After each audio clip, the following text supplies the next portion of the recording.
نبی کونین صلی اللہ تعالیٰ علیہ وسلم کی مقدس بارگاہ عظیم المرتبت میں درود پاک کا نذرانہ بانداز غلامانہ پیش کریں۔ اللہم صلی علی سیدنا مولانا محمد منبع العلم والحلم والحکم صلو علیہ صلاۃ وسلام علیک یا رسول اللہ صلی اللہ تعالیٰ علیہ وسلم۔ شکر ہے اس خدائے قدیر کا جو اپنے یاد کرنے والے کو کسی وقت نہیں بھولتا، اپنے در کے سوالیوں کو کبھی مایوس نہیں فرماتا۔ روشن فکر کے مالک، انسانیت کے غمخوار و ہمدرد عالی جناب ببلو واحد صاحب اور اخلاص و اخلاق کے خوگر عالی جناب عبدالرشید صاحب المعروف پسند بھائی، دارالعلوم کے طلباء بھی یہاں موجود ہے، اس لیے ایک حدیث پاک کے ذریعے آپ کی ذہنیت اور اچھی سماعتوں کا امتحان لینا چاہتا ہوں۔ احیاء العلوم جلد اول شرح عقائد کا صفحہ 72 ہے۔ نبی کونین نے فرمایا ان العالم والمتعلم اذا مر علی قریہ یرفع اللہ العذاب عن مغفرۃ تلک القریۃ 40 یوما۔ یہاں سے حاشیہ تک پورا مجمع زور سے کہہ دیجئے سبحان اللہ۔ نبی کونین نے فرمایا کہ جس گاؤں میں، جس بستی میں کسی عالم یا کسی متعلم کا قدم پڑ جاتا ہے تو اس قدم کی برکت سے اللہ تعالیٰ اس گاؤں کے قبرستان سے 40 دن تک کے لیے عذاب کو دور فرما لیتا ہے۔ آپ لوگ خوش نصیب ہو کہ علماء بھی، طلباء بھی تشریف فرما ہے۔ اسی تسلسل میں ایک حدیث پاک اور سن لیجئے، من قال سبحان اللہ ورثت لہ نخلۃ فی الجنہ۔ جس مسلمان نے دنیا میں سبحان اللہ کہا، اس مسلمان کے لیے جنت میں ایک کھجور کا درخت لگوا دیا جاتا ہے۔ کل بروز قیامت اس درخت کے سائے میں وہی ہوگا جس نے دنیا میں سبحان اللہ کہا ہوگا۔ حضرات، جس آیہ کریمہ کو میں نے اپنی تقریر کا عنوان و افتتاح اور موضوع سخن بنایا ہے، اس کا ترجمہ سنیے۔ ان اللہ اشتری من المؤمنین، ان حرف مشبہ بالفعل ہے، حرف تاکید بھی ہے۔ بے شک اللہ نے خریدا بالمؤمنین، مومنین سے کیا خریدا؟ انفسہم، ان کی جانوں کو، واموالہم، اور ان کے مالوں کو، بانہم الجنہ، جنت کے بدلے اللہ نے خریدا مومنین سے۔ سوال یہ پیدا ہوتا ہے کہ غیر مسلم کے پاس بھی جان ہے، یہود و نصارہ کے پاس بھی مال ہے، تو اللہ نے یہود و نصارہ سے کیوں نہیں خریدا؟ غیر مسلموں سے کیوں نہیں خریدا؟ مومنین ہی سے کیوں خریدا؟ تو جب آپ دکان میں جاتے ہو کپڑا لینے کے لیے، جو کپڑا آپ کو پسند آتا ہے وہی کپڑا نہ خریدتے ہو۔ ایسا تو نہیں کہ دکاندار جو دے دے وہ لے لو گے، ایسا نہیں، آپ اپنے پسند سے لو گے۔ تو اللہ کو مومنین ہی کی جان پسند ہے، مومنین ہی کا مال پسند ہے، اس لیے اللہ نے مومنوں سے جان اور مال کو خریدا۔ اب جب اللہ نے خریدا، مثلا یہ قلم ہے، عبدالرشید بھائی صاحب نے مجھ سے قلم خرید لیا، ابھی قلم میرے پاس ہے تو اس کا مالک میں ہوں، اور جب آپ نے خریدا تو اس کا مالک آپ رہیں گے۔ تو اب اس قلم کو استعمال وہی کریں گے جہاں آپ کی مرضی شامل ہوگی، اس قلم کا استعمال وہی ہوگا جہاں آپ کی رضا شامل ہوگی۔ جب یہ بات سمجھ گئے تو ہماری جان کو اللہ نے خریدا، مال کو اللہ نے خریدا، تو مال کا استعمال ہم وہی کریں گے جہاں اللہ کی مرضی شامل ہوگی، جان کا استعمال وہی کریں گے جہاں رب کی رضا شامل ہوگی۔ تو اب اس مال کو غلط جگہ پہ خرچہ مت کرو، اس دولت کو فحاشی میں خرچ مت کرو، اس دولت کو وہاں خرچہ کرو جہاں اللہ کی مرضی شامل ہو۔ تو اللہ کی مرضی مدرسے میں ہے، اللہ کی مرضی مسجدوں میں ہے، اللہ کی مرضی یتیموں پر خرچ کرنے میں ہے تو وہاں خرچ کرو جہاں رب کی رضا شامل ہو. تم مال خرچ کرتے جاؤ گے، مقدر سنوارتے جاؤ گے. سبحان اللہ سبحان اللہ. اور سنو، جان کوئی اگر خودکشی کر کے مر گیا تو کیا کہتے ہو؟ حرام موت مرا، یہی نہ کہتے؟ کوئی ٹرین میں جا کے کٹ کر مر گیا تو کیا کہتے ہو؟ حرام موت مرا. یہ تو نہیں کہتے ہو کہ اچھی موت مرا. کیوں حرام موت مرا؟ اس لیے حرام موت مرا کہ وہاں رب کی رضا شامل نہیں تھی. اس جان کو اللہ نے خریدا تو اس جان کا مالک اللہ ہے. ہمارے دولت کو اللہ نے خریدا تو ہماری دولت کا مالک اللہ ہے. تو اب اس جان کو وہی دو گے جہاں رب کی رضا شامل ہو. اس جان کو تو دینا ہی ہے، مگر دین کو بچانے کے لیے دو، اسلام کے تحفظ و بقا کے لیے دو، نظام مصطفیٰ کی حفاظت کے لیے دو جہاں رب کی رضا شامل ہو. سبحان اللہ سبحان اللہ سبحان اللہ. اچھا، ایک بات قابل توجہ ہے میرے دوستوں، آج دنیا میں سسٹم کیا ہے؟ اگر صوفیہ ملت دیار میں تشریف لائے تو کیا کرو گے؟ صوفیہ ملت آگے آگے چلیں گے، مرید پیچھے پیچھے چلیں گے. ایسا تو نہیں کہ صوفیہ ملت پیچھے مرید آگے، ایسا ہے؟ اگر آپ چلو گے تو لوگ کہیں گے کتنا بدتمیز ہے. تو سسٹم یہ ہے کہ استاد آگے آگے، شاگرد پیچھے پیچھے، پیر آگے مرید پیچھے، امام آگے مقتدی پیچھے، حاکم آگے محکوم پیچھے. یہی دنیا کا سسٹم ہے، یہی نظام ہے، اسی میں ادب ہے. من لا ادب لہ لا علم لہ، جس کے پاس ادب نہیں اس کے پاس علم نہیں. بے ادب بے نصیب، با ادب با نصیب. جو ادب والا ہوتا ہے وہی نصیب والا ہوتا ہے. لیکن مرنے کے بعد قانون بدل جاتا ہے، مرنے کے بعد سسٹم چینج ہو جاتا ہے. ایک مقتدی کا انتقال ہو گیا تو اب امام آگے نہیں چلے گا، مقتدی کا جنازہ آگے چلے گا، امام پیچھے چلے گا. شاگرد کا انتقال ہو گیا تو شاگرد آگے، استاد پیچھے چلے گا. پیر کا انتقال، مرید کا انتقال ہو گیا تو مرید آگے، پیر پیچھے چلے گا. کیوں؟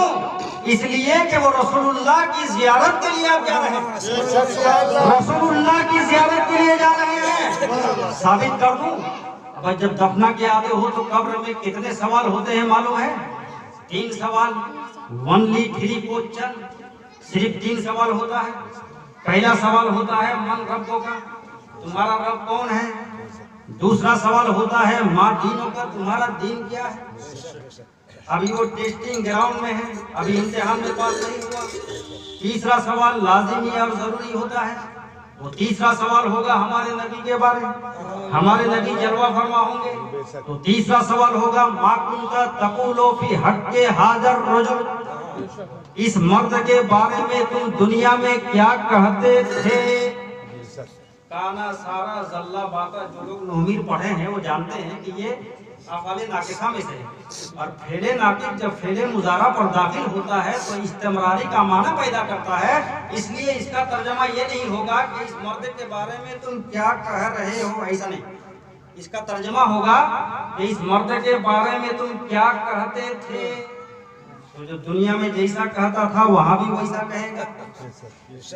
تو وہاں پر جو بھی مردہ ہے نبی کی زیارت ہوتی ہے کہ نہیں. اس لیے اس کا مقام اونچا ہو گیا کہ اب پیر پیچھے چل رہا ہے، شاگرد آگے چل رہا ہے. استاد پیچھے چل رہا ہے، شاگرد آگے چل رہا ہے. پیر پیچھے چل رہا ہے، مرید آگے چل رہا ہے. اس لیے کہ وہ رسول کی زیارت ہے. سبحان اللہ سبحان اللہ. تو جب وہ کہیں گے کہ اس مرد کے بارے میں تم کیا کہتے تھے، تو دنیا میں جو جیسا کہتا تھا وہاں بھی ویسا کہے گا. جو کہتا تھا کہ نبی ہمارے بڑے بھائی ہیں وہاں بھی یہی کہے گا بڑے بھائی. اور جیسے کہے گا ویسے ٹھوکا جائے گا. مگر جب سنی سے جب فرشتے پوچھیں گے اس مرد کے بارے میں تم کیا کہتے تھے، اس مرد کے بارے، ایسا نہیں کہ اس مرد کے بارے. حاجہ اس میں اشارہ قریب کے لیے ہے. اس مرد کے بارے نبی جلوہ فرما ہوں گے، اشارہ کریں گے اس مرد کے بارے میں تم کیا کہتے تھے.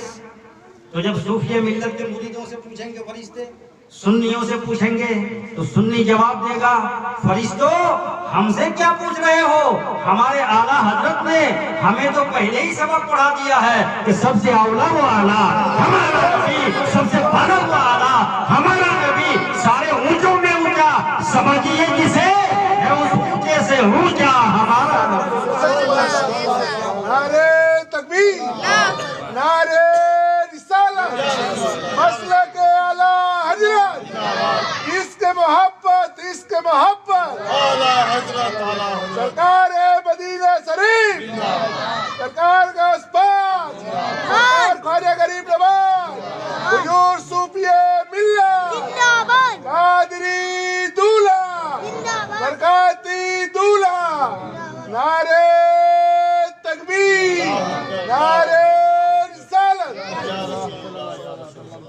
اچھا جو لوگ ان سوالوں کا جواب نہیں دے پائے گا تو وہ کہے گا ہاں ہاں لادری، ہائے ہائے افسوس میں کچھ نہیں جانتا، لیکن جو جواب دے دے گا تو فرشتے کہیں گے نم کا نومۃ العروس، تو آپ سو جا جس طرح دولہا سوتا ہے۔ بے شک سبحان اللہ، اور اس کا معنی دولہا بھی ہے دلہن بھی ہے، مصباح اللغت اٹھا کر دیکھ لیجیے، عورت ہے تو فرشتے کہے گا سو جا اس طرح جس طرح دلہن سوتی ہے، مرد ہے تو فرشتہ کہے گا اب تو سو جا جس طرح سے دولہا سوتا ہے۔ اچھا یہ بتاؤ جب ادھر بچہ پیدا ہوتا ہے تو روتا ہوا پیدا ہوتا ہے کہ ہنستا ہوا؟ روتا ہوا۔ اگر بچہ پیدا ہوتے وقت نہ روئے تو گھر والے رونے لگیں گے، یہی نا سسٹم ہے۔ جب بچہ پیدا ہوتا ہے روتا ہوا پیدا ہوتا ہے، مگر کبھی آپ نے غور کیا کہ جب ایک مومن صالح اس دنیا سے جاتا ہے تو مسکراتا ہوا پیغام وفا سناتا ہوا جاتا ہے؟ میرے جنازے پہ رونے والوں فریب میں ہو بغور دیکھو، مرا نہیں ہوں غمِ نبی میں لباس ہستی بدل گیا ہے۔ سبحان اللہ۔ اب جو لوگ جہل یا مغالطے کی وجہ سے بولتے ہیں کہ جو مر گیا وہ بٹ گیا، ایسے لوگوں کو سمجھانے کی محمد حسین دینار پوری کوشش کر رہا ہے کہ جو مر گیا وہ بٹ گیا نہیں، وہ فنا نہیں ہوا، وہ صرف دنیا بدلا۔ اور ہم لوگ بھی دنیا بدلتے ہیں، ہم لوگ بھی مسافر ہیں، اس لیے کہ اس سے پہلے ہم لوگ عالم ارواح میں تھے، روحوں کی دنیا، وہ بھی ایک دنیا ہے جہاں پر اللہ نے وعدہ لیا تھا الستو بربکم، ایک جملہ روحو یہ بتاؤ کیا میں تمہارا رب نہیں ہوں؟ تو سب روحوں نے جواب دیا تھا قالوا بلا شہدنا، ہاں ہم گواہ ہیں کہ تو ہی ہمارا رب ہے۔ تو سب لوگوں نے وعدہ کیا تھا کہ تو ہمارا رب ہے، لیکن آج تو انکار کر رہا ہے۔ مرنے کے بعد جب ملک الموت ٹٹوا دبائے گا تو پتہ چل جائے گا۔ جو رب کے ربوبیت کا انکار کر رہا ہے وہ دنیا، وہاں کے بعد ہم لوگ شکم مادر میں آئے، ماں کے پیٹ میں، یہ بھی ایک دنیا، اور وہاں کے بعد اس دنیا میں آئے، یہی دنیا خطرے کا ہے جس کے بارے میں ہم لوگ دعا مانگتے ہیں ربنا آتنا فی الدنیا حسنۃ وفی الآخرۃ حسنۃ وقنا عذاب النار۔ اے اللہ ہمیں اچھی زندگی اور اچھی آخرت عطا کر، یہ دعا مانگتے ہیں۔ پھر اس کے بعد کہاں جائیں گے؟ قبر میں۔ پھر قبر کے بعد کہاں جائیں گے؟ جب تک اللہ تعالیٰ چاہے گا قبر میں رکھے گا، پھر اس کے بعد جائیں گے حشر میں۔ تو کیا مرنے کے بعد آدمی مٹ گیا؟ اگر مٹ جاتا تو پھر حشر میں کیوں جاتے ہیں؟ پھر حشر میں اعمال تولا جائے گا، رب کی عدالت گرم ہوگی، جس کا اعمال اچھا ہوگا وہ جنت میں جائے گا، جس کا اعمال خراب ہوگا وہ جہنم میں جائے گا۔ تو ہم لوگ سفر کرتے ہیں۔ اچھا یہ بھی ایک بات ہے میرے دوستو، سفر تو سب کرتے ہیں، کوئی دلی جاتا ہے، کوئی بامبئی جاتا ہے، سفر کرتا ہے کہ نہیں؟ سفر کرنے کے نوعیت بدلے ہوئے ہیں، کوئی ٹرین سے کرتا ہے، کوئی بس میں بے بس ہو کر سفر کرتا ہے، سفر سب کرتا ہے۔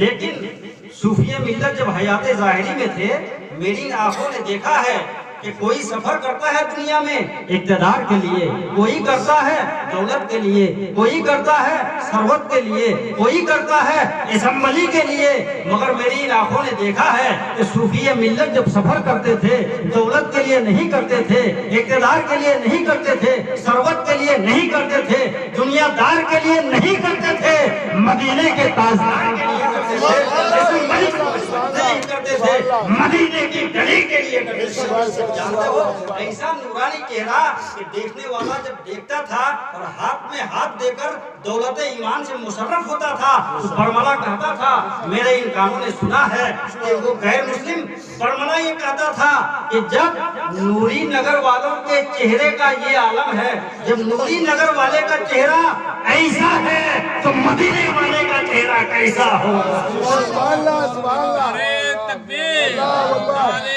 رسالت، مسلک اعلیٰ حضرت، فیضان اعلیٰ حضرت، حضور صوفی ملت، قادری دولہا، نعرہ رسالت۔ سبحان اللہ۔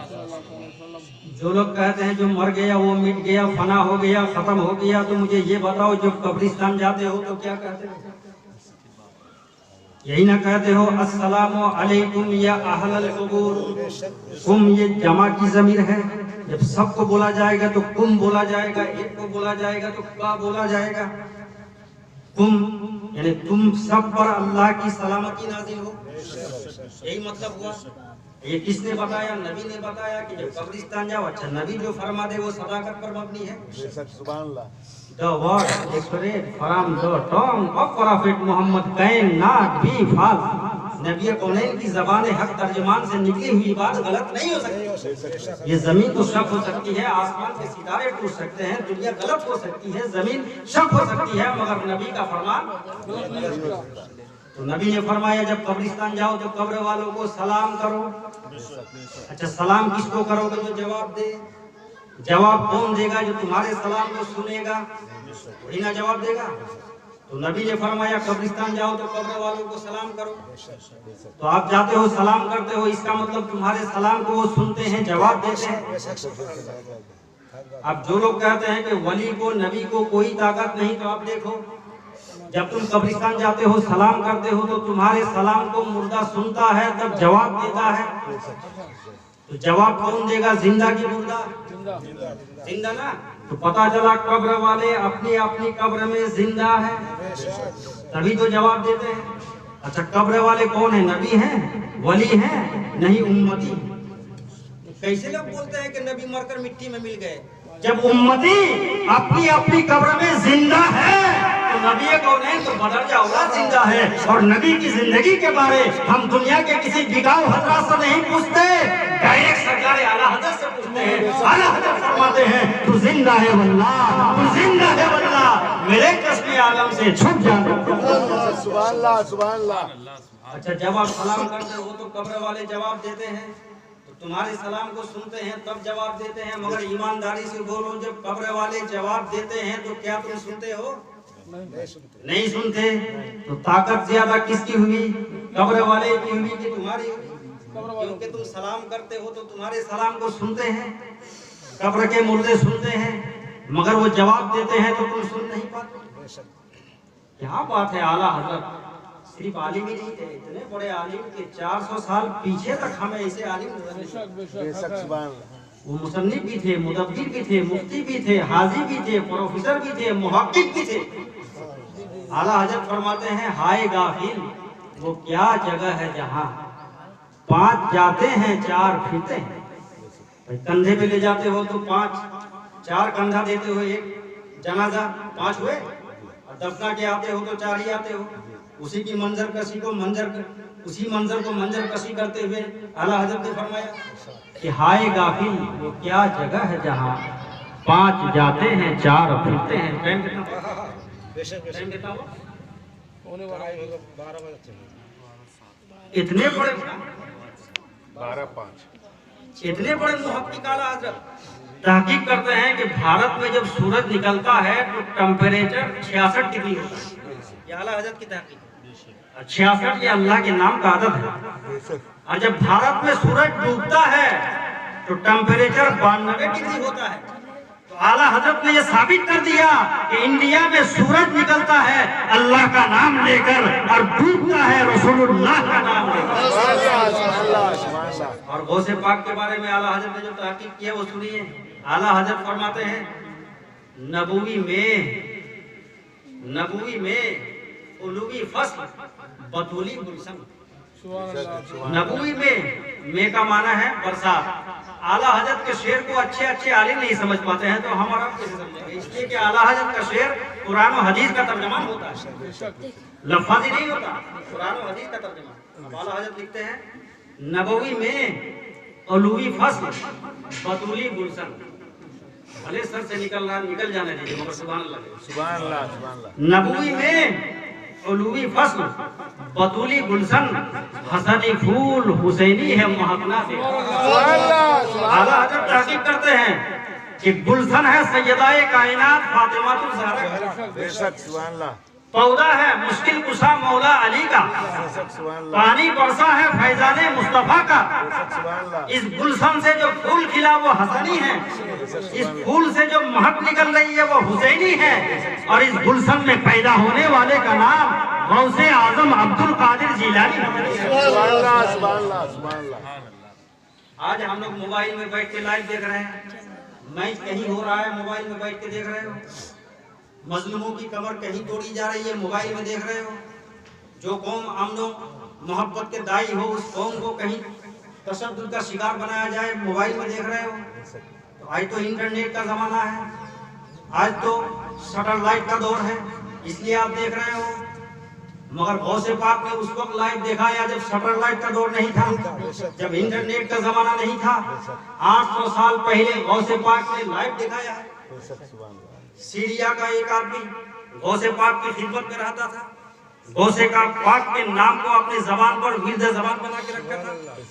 سوتے تو غوث پاک، اٹھتے تو غوث پاک، بیٹھتے تو غوث پاک۔ اور یہیں تک نہیں، غوث پاک کی تقریر سنتا تھا، غوث پاک کی خدمت میں رہتا تھا۔ ایک دن غوث پاک نے فرمایا کہ اے ضعیف العلم آدمی، تم کو اپنے گھر جانا ہوگا۔ کہا سرکار مجھے آپ سے جدا مت کیجئے، نہیں تو میں ماہی بے آگ کی طرح مر جاؤں گا۔ مچھلی کو پانی نہ ملے تو تڑپ تڑپ کے مچھلی مرتی ہے کہ نہیں؟ تو آپ نے کہا مجھ کو جدا مت کیجئے، میں آپ سے الگ نہیں ہونا چاہتا ہوں ورنہ ماہی بے آگ کی طرح مر جاؤں گا۔ غوث پاک نے فرمایا کہ تمہارے اوپر تمہاری اولاد کا حق ہے، تمہارے اوپر تمہاری بیوی کا حق ہے، اس لیے تمہیں جانا ہوگا۔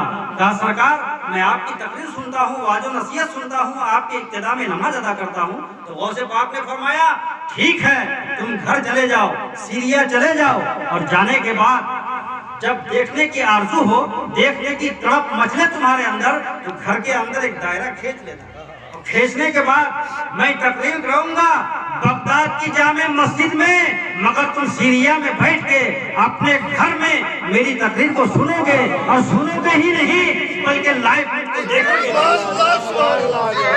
کہا کس نے یا غوث اعظم کو دم میں ہر آئی مصیبت ٹلی غوث اعظم، اور قدم گردن اولیاء پر ہے تیرا۔ فرمایا قدمی ھذا رکبت علی کل ولی اللہ، میرا یہ قدم تمام ولیوں کے گردن پر ہے۔ تو جتنے ولی تھے سب گردن جھکا لیے۔ خواجہ غریب نواز خراسان کے پہاڑ کے ڈار کے نیچے عبادت کر رہے تھے، انہوں نے زیادہ گردن جھکا لی۔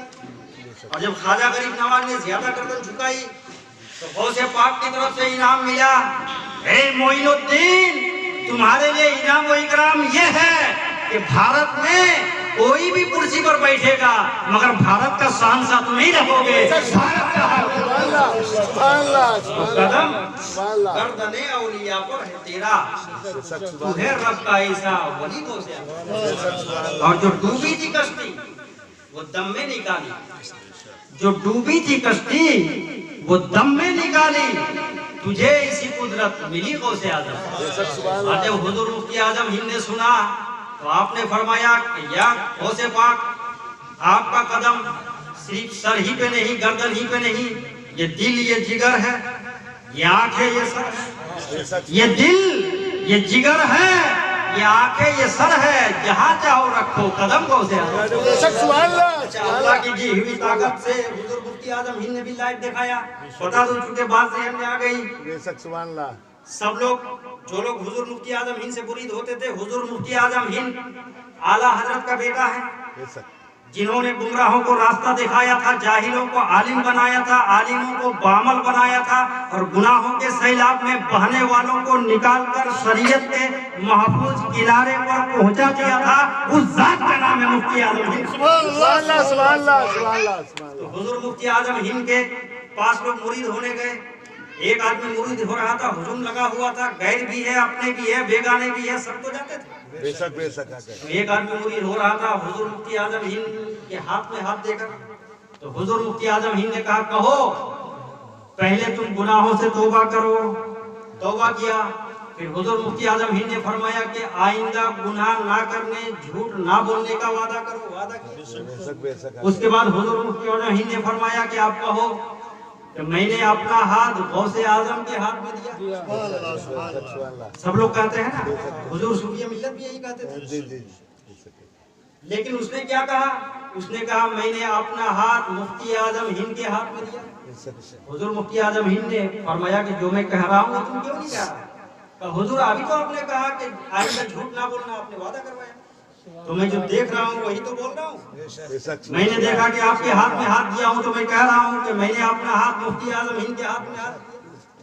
نہیں، ایسا نہیں کہو، تم یہ کہو کہ میں نے اپنا ہاتھ غوث اعظم کے ہاتھ میں دیا. پھر اس نے کہا نہیں، میں نے اپنا ہاتھ مفتی اعظم ہند کے ہاتھ میں دیا. حضور مفتی اعظم ہند جلال میں آ گئے. جلال میں آنے کے بعد جو گلے میں رومال تھا، رومال ان کے چہرے پہ ڈھک دیے. کہا اب کہو کہ میں نے اپنا ہاتھ غوث اعظم کے ہاتھ میں دیا.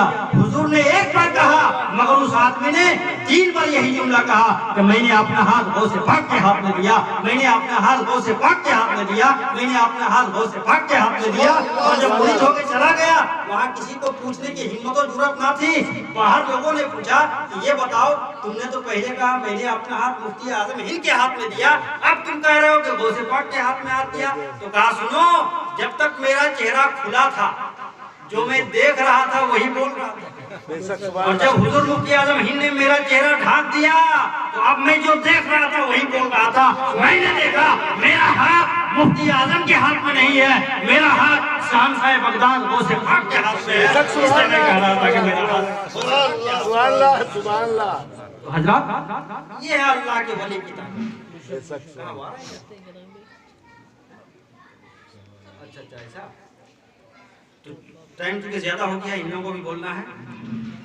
اس آرزو کے ساتھ تقریر کا اختتام، اور اس شعر کے ساتھ تقریر کا اختتام کہ وہ جو نہ ہو پھول تو بلبل کا ترنم بھی نہ ہو، چمن دہر میں کلیوں کا تبسم بھی نہ ہو، وہ نہ ساقی ہو تو پھر میں بھی نہ ہو، تم بھی نہ ہو، بزم توحید بھی دنیا میں نہ ہو، تم بھی نہ ہو.